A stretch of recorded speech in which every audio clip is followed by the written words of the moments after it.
Assalamualaikum warahmatullahi wabarakatuh. Nama saya Fiana Nur Rafiani dari kelas 12 Agama. Ingin menjelaskan tentang materi Al-Quran Hadis, yaitu bekerja sama dan gotong royong. Pengertiannya yaitu gotong royong merupakan istilah Indonesia untuk bekerja sama-sama untuk mencapai suatu hasil yang didambakan. Istilah ini berasal dari bahasa Jawa, gotong yang berarti mengangkat dan royong yang berarti bersama.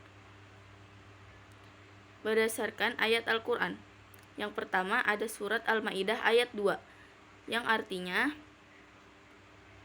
"Hai orang-orang yang beriman, janganlah kamu melanggar syiar-syiar Allah, dan jangan melanggar kehormatan bulan-bulan haram. Jangan mengganggu binatang-binatang hadya dan binatang-binatang qalaid, dan jangan pula mengganggu orang-orang yang mengunjungi Baitullah sedang mereka mencari karunia dan keridhaan dari Tuhannya. Dan apabila kamu telah menyelesaikan ibadah haji, maka bolehlah berburu. Dan janganlah sekali-kali kebencianmu kepada suatu kaum karena mereka menghalang-halangimu dari Masjidil Haram, mendorongmu berbuat aniaya kepada mereka, dan tolong-menolonglah kamu dalam mengerjakan kebajikan dan takwa. Dan jangan tolong-menolong dalam berbuat dosa dan pelanggaran, dan bertakwalah kamu kepada Allah, sesungguhnya Allah amat berat siksaannya." Isi kandungan surat Al-Maidah ayat 2. Ayat tersebut menjelaskan bahwa Allah Subhanahu wa Ta'ala berpesan kepada orang-orang yang beriman agar tidak melanggar ajarannya, terutama dalam ibadah haji dan umroh, untuk tidak melakukan hal-hal sebagai berikut. A. Melanggar di bulan-bulan yang mulia atau haram, yaitu Zulqa'dah, Zulhijjah, Muharram, dan Rajab. Tidak mengganggu terhadap al-hadyu, yaitu binatang yang akan disembelih di Mekah, dan benar-benar hanya mengharap ridho Allah Subhanahu wa Ta'ala. C. Tidak mengganggu hewan al-qalaid, yaitu binatang yang lehernya diberi tanda dengan kalung untuk menandai bahwa hewan tersebut adalah sangat istimewa. D. Para sahabat yang mendatangi Baitullah dengan niat haji dan umroh dengan cara tulus ikhlas. Rasulullah selalu menekankan untuk membangun rasa kebersamaan dengan cara bergotong royong. Yang kedua, surat Al-Asr ayat 1-3, yang artinya, demi masa, sesungguhnya manusia itu benar-benar berada dalam kerugian, kecuali orang-orang yang beriman dan mengerjakan amal soleh dan menasihatinya supaya menaati kebenaran, dan menasehatinya supaya menetapi kesabaran. Isi kandungan surat Al-Asr ayat 1-3. Waktu merupakan modal penting bagi kehidupan manusia. Manusia harus bisa memanfaatkan waktu sebaik-baiknya. Hanya orang-orang yang benar-benar beriman dan mereka gemar beramal saleh yang mampu memanfaatkan waktu sebaik-baiknya. Tiada waktu berlalu kecuali hal-hal yang bermanfaat dan bernilai ibadah kepada Allah Subhanahu wa Ta'ala. Orang-orang yang suka memberi nasihat dalam hal kebenaran, baik kebenaran sebagai produk syariat maupun kebenaran yang menjadi kesepakatan adat istiadat, sekaligus memberikan nasihat dalam hal kesabaran, sabar dalam melakukan perintah-perintah Allah, maupun sabar dalam hal untuk menjauhi kemaksiatan. Yang ketiga ada surat At-Taubah, yang artinya surat At-Taubah ayat 71, yang artinya, dan orang-orang yang beriman, lelaki dan perempuan, sebahagian mereka adalah menjadi penolong bagi sebahagian yang lain. Mereka menyuruh mengerjakan yang ma'ruf, mencegah dari yang mungkar, mendirikan sembahyang, menunaikan zakat, dan mereka taat kepada Allah dan Rasul-Nya. Mereka itu akan diberi rahmat oleh Allah. Sesungguhnya Allah Maha Perkasa lagi Maha Bijaksana. Isi kandungan surat At-Taubah ayat 71. Ciri-ciri orang mukmin adalah mereka yang selalu saling menolong dengan penuh ketulusan.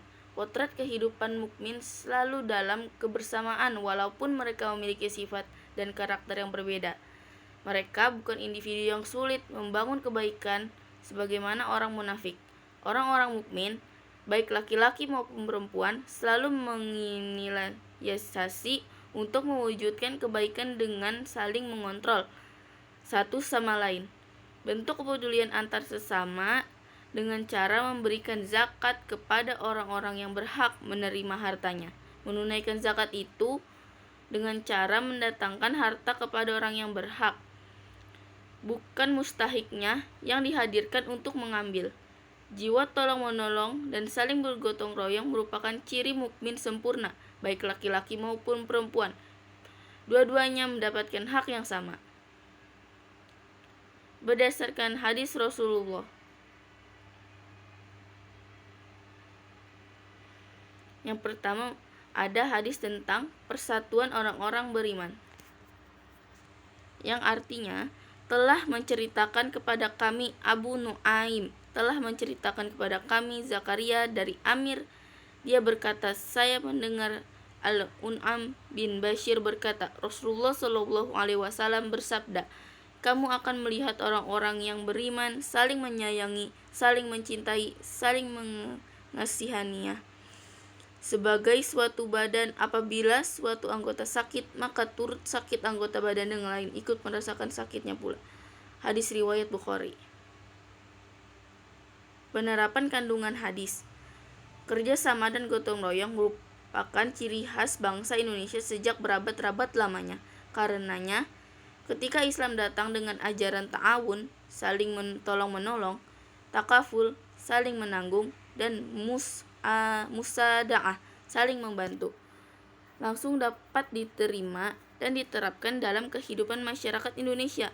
Pola kerjasama dan gotong royong akan tetap ada jika adanya ketertarikan satu sama lain, seperti karena ikatan keyakinan seperti digambarkan oleh hadis di atas.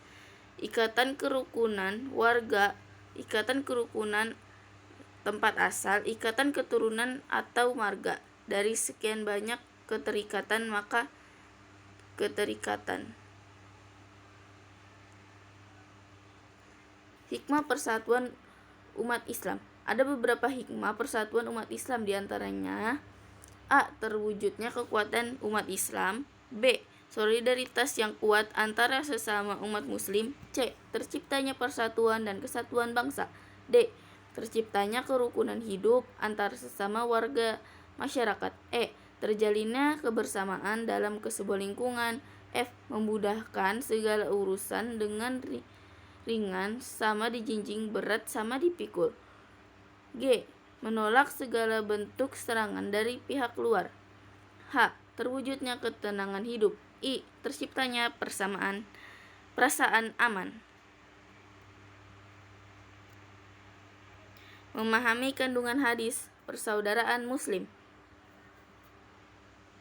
yang artinya seseorang muslim itu saudara bagi muslim yang lainnya, tidak boleh menzolimi dan tidak boleh pula menyerahkan kepada orang yang berhak menyakitinya. Barang siapa yang memperhatikan kebutuhan saudaranya, maka Allah akan memperhatikan kebutuhannya. Dan barang siapa yang melampangkan kesulitan seorang muslim, niscaya Allah akan melampangkan kesulitannya di hari kiamat. Dan barang siapa yang menutupi kesalahan seorang muslim, niscaya Allah akan menutupi kesalahannya kelak di hari kiamat. Hadis riwayat Bukhari. 2. Penerapan kandungan hadis. Ada 4 aspek yang terkandung dalam hadis riwayat Bukhari terkait dengan persaudaraan, antara lain: A. Konsep saudara dalam Islam. B. Tidak ada kezoliman. C. Saling membantu membebaskan kesulitan dan kesusahan. D. Menutupi aib atau keburukan saudara muslim. Yang ketiga, manfaat ukhuwah Islamiyah. Islam sebagai sebuah sistem nilai mendorong para pemeluknya untuk senantiasa menjalin ukhuwah, baik di internal umat Islam maupun dengan selainnya. Manfaat yang dapat diraih dari kuatnya ukhuwah antara lain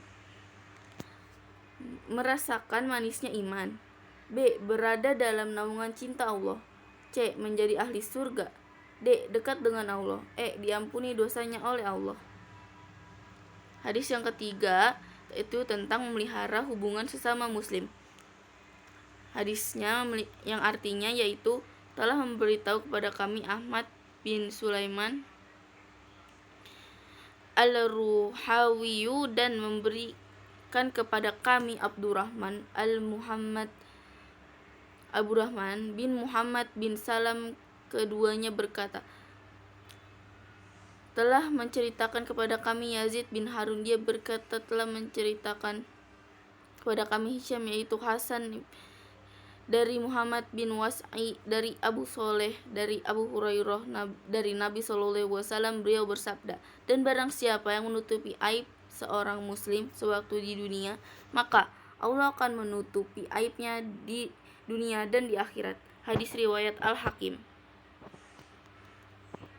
Problematika penerapan kandungan hadis. Hadis-hadis tentang kerjasama dan gotong royong terus ditantang dengan dinamika sosial masyarakat modern yang sangat tinggi.